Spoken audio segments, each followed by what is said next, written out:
Hi everyone. Today I'm going to talk that how to study with iPad. So today I'm going to tell you in detail that how this Apple iPad can be so useful while studying and how exactly to study with the iPad. So before starting, this is Shiv Murarka and welcome back to my channel. Guys, I'm a chartered accountant and I have done my whole study on this digital thing, Apple iPad. And this was damn useful. I still use it for my work purpose and any other things which I need to do. So let me tell you in detail that how actually you can put this device to its actual use and especially for the study. So what do you need is this one Apple iPad. Second thing is this Apple Pencil. And with these two things, you are good enough to start your study. Guys, when we talk about studying, what we actually need, one thing which we require is the book from which we study. The second thing which we require is the notebook where we make our notes, right? And combining the notes and the books, you make some notes of you for yourself for revision purpose, for exam purpose, and you want to keep that intact. So whenever you need, it should be accessible. You should go ahead, read it, and then recall all the things and be sure that what you're studying is correct. Okay. So now we are using in this iPad various app. Using that, one app will work for reading the books. Second app will work as a notebook where you are making some notes. Third app will work actually to keep that notebooks in the places so that it is easily accessible. You can access it whenever you want it. And it should be like the physical notebooks, like we keep it in a rack, right? We go it, take it and study it. And we know that each and every notebook has a different purpose for different subjects. So that is how we have need to organize notebook. So as I said earlier, there's a one app for reading the books, one app is for taking the notes, and another app where you put these notes maybe in a sorted manner so you can go and pick it up, right? Other than these things, now come back again to the book part. When you need an app to study the book, you said that it's a PDF normally. Normally, we will be available with the PDF which we want to study. The PDF of almost each and every book is available on the internet. So whichever book you are going to study, the PDF format of that is available. So once you have a PDF format of that particular book is available with you, you are using an app to study that PDF. It is not a simple app. I'll tell you in detail which app I am using right now. Once you use that app to study that PDF, what we expect from a book is that we want to annotate in the side of the book, right?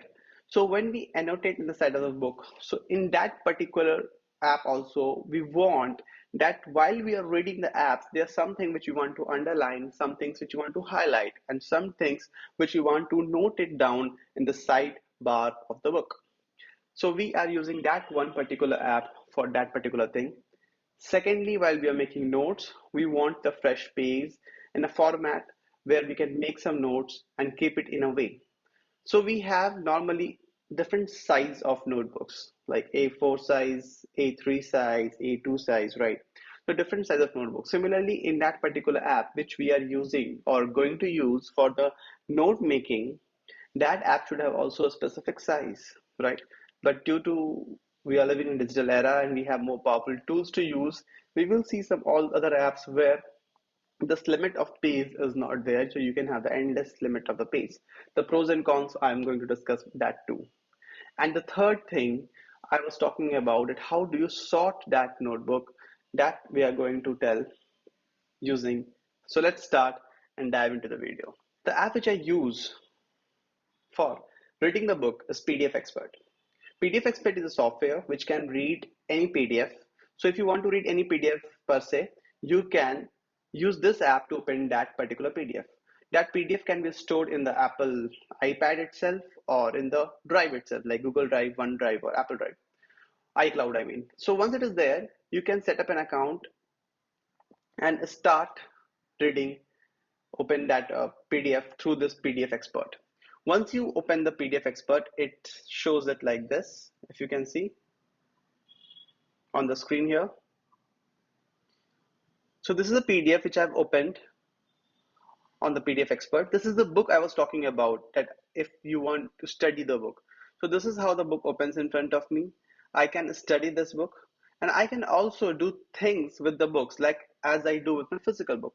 For example, if I want to make some note, I can just click on the pen, select the color, and write my own notes. If I want to delete it, I can also click it and this notes will be deleted. Similarly, if I want to highlight some one line, I can select this line and highlight this thing. As I have done already, you can see in the screen. And if I want to undo, for example, so you can select and undo the highlights also. This is a very effective way without wasting times to collect pens and the specific choosing the specific types of colors of pens and keep the markers with you to do that. All the tools are already available here. If you want to move something, for example, these are the things which I want to move, right? So you need to select it, and this can be moved and adjusted according to the space available. So there is no problem of space over here. So this is a very good way to manage the borderline space which is available in the books on different PDFs, and you can use that space very conveniently to make a notes on that book itself. So this is how you are going to read a book, right? There are various other tools you can, of course, go and explore these things, but these are the basic tools which I use on day-to-day life, and it is more than sufficient for me to read that book. So this is how it happens. Now what happens, for example, if I have done my annotations and all those things on this books, and I want to save this PDF copy with these annotations, right? Like you can see the annotation, then of course I can do that is that I just need to put it back. It will automatically save on the local storage or on the drive which you have set up with this particular app. So this is a useful, very useful, most recommended app if you are a one who is going through lots of PDFs and you want to make your notes. This is really, really helpful. Of course, for the student and of course for the office going people also who have to go do a lot of reading to the PDFs. So this is an amazing app for them. That PDF Expert. This is a this is a paid software, not the free one, but this is a mandatory software which you should buy once you are buying an iPad, because this exponentially increase the potential of the iPad and the Apple Pencil with this particular app. Quite helpful, quite easy. Now, the second app. The first app which I used for reading the books is PDF Expert, which I told you. The second app which I use to make notes is actually not one app, but the two app. Yes, the one is the OneNote, Microsoft OneNote, amazing, amazing app. And with this Microsoft OneNote, what you can do is that you can have a blank space, and wherever, whatever you want to write, you can write it with the graphs. So now on the screen, if you're seeing, these are the examples how I have used the Microsoft OneNote to make my own note for the Python classes I was taking out. And if you see, this is how I have made the notes, annotated it. I have also put some text wherever required, copy pasted images and everything on this particular OneNote, Microsoft. The writing experience on this Microsoft OneNote is amazing, the smoothest experience ever. Writing and annotating on this particular notebook with the Apple Pencil feels you are really, really good. If you're an enthusiast of writing and you like stationary writings and all that, you will love this thing. Okay. And every app has a different writing experience. That's another good thing. Like we have different kind of papers, some physical, and when you scrub your pencil or pen and different stationaries over there, it gives you a different experience.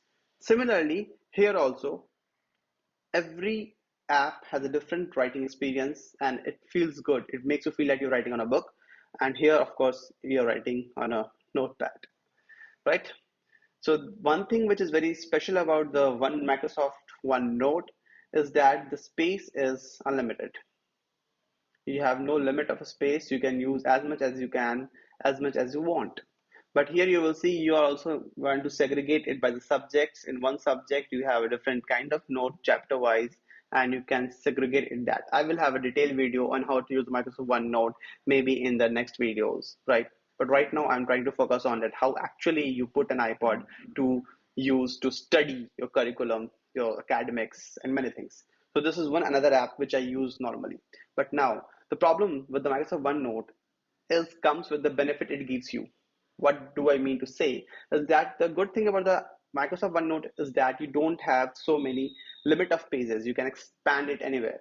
So once you, if you want to print this, then it may have a problem because the printable area has a definitive size, right?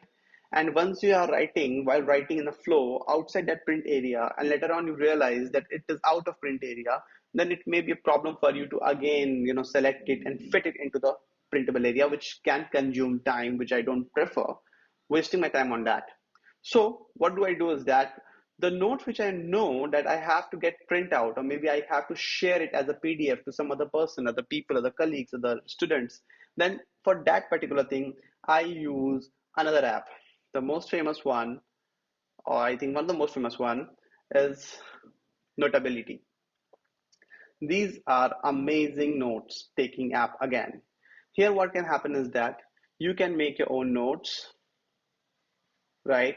Put some graphs, make mind maps, and all the things you can do is in a proper paper format. It's like a copy size paper, fixed defined paper size, where you have to write. Once the space ended there, you have to go to the next page, right? You cannot expand the page like limitless page area, which is there on Microsoft OneNote. But this is an amazing software again, because here are different features which makes writing a good experience. Different tools for stretching lines, putting images, capturing images. This is a real time thing. You can write whatever you want with any media you can use. You can put sound into it, you can put movies into it, videos, short clips. I doubt about it, but pictures for sure. And there are a lot of things which you can use while using this Notability. It's quite easy to use and very easy to store. This again has a backup on Drive. So one thing which is good about the PDF export, which I was saying in the book section, and this also Notability in this particular notepad section, the both the softwares have one thing is that whatever you are annotating on the app, but the back copy of is automatically getting updated on the drive which you have connected and linked to the softwares. So the best thing is that just you need to want, for example, you want to study a subject called business law, right? And there's a book on the business law. You just need to open the PDF expert, the business law book, read it, study it, annotate it, and close it. You don't need to worry about saving and all. Automatically, those annotations and whatever you have done on the markings you have done on the book, that will get saved to the drive. And again, whenever from that particular device or any other device, you can over the globe, you can access that file and open it, and you will find all your notes intact. Similarly, in the Notability also, if you have put the backup thing settings done, so once you're making annotation, annotating a note, that the backup of will be saved to the drive, and you can access that file from anywhere. So it's quite easy. It's very good. It's automatically get updated, so you don't need to work about. Don't need to worry about the saving the file again. Okay. So this is how it is. This Notability thing is working. Now, the third app which I was saying actually is the sorting of the things. So sorting of the things is actually the drive I was talking about. What I do is have personally done is that I'm using OneDrive as a backup, right? So I key all my files on the OneDrive only, not on the local iPad. So all the accounts, like for example, PDF Expert, if you will see, and all the books are to that particular, directly linked to the that particular folder of my drive. I'm opening a class book, I'm opening something, automatically it will open up and that book is immediately available for me to study, right? So this one thing, the third thing of sorting is that you should have an account on some drive, maybe it's a Google Drive, OneDrive, or iCloud, and you should put all your files like PDF of the books or the notebooks backing up your ticking should be done linked to that particular file folder only. Okay, so whatever annotation you are doing on the book or the copy seamlessly get saved in that folder. So you don't need to worry about it all the time for opening and closing. For reading it, just you need to open the app, do your annotations and forget it. Whenever you need it, you can directly get it from the app also of that particular app like PDF Expert or Notability. Or you can also from the back end, you can access that from any laptop through the drive. So it is available everywhere on every device. So this is how right now I'm using the Apple iPad for my study purpose. Please tell me what do you like to know more about it, because I know this was a short video and it was not I was not able to teach you very minute details of the software. But please let me know if you want to know that exactly in detail what you want to know about how to use this iPad for your study purpose. I'm happy to help. In fact, more than happy to help you use the technology into the real use of your study and your life. See ya. Bye bye. You can subscribe me over the Instagram, Shiva Murarka, or you can also follow me on YouTube. Actually, you should subscribe the YouTube and press the bell button. See you soon with the next video, and let's clear it out more doubts. Okay, bye bye. See you. Love ya.